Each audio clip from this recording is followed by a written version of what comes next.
Hey, Bitcoin critics, let's talk about volatility. It ain't the villain here. It's a word that makes many folks nervous. But here's the thing. Volatility isn't always bad. Bitcoin's wild price swings, they're actually a feature, not a bug. Seriously. See, Bitcoin has preserved and even appreciated purchasing power better than any asset, ever. Growth needs change, and change means volatility.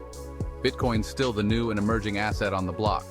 Its market cap is the 10th biggest in the world at $1.3 trillion, and better yet, it's tradable 24/7, 365. So yeah, it's gonna have its ups and downs. Number go up requires rapid change, and volatility does not equal bad. Critics saying Bitcoin is too volatile probably have the privilege of US dollar hegemony and convenience. Remember, 40% of the world is unbanked. All fiat currencies head down the same road. Volatility to the infinite downside. Bitcoin? It's got volatility to the infinite upside. So, next time someone says Bitcoin's too volatile, just smile and think about your growing purchasing power.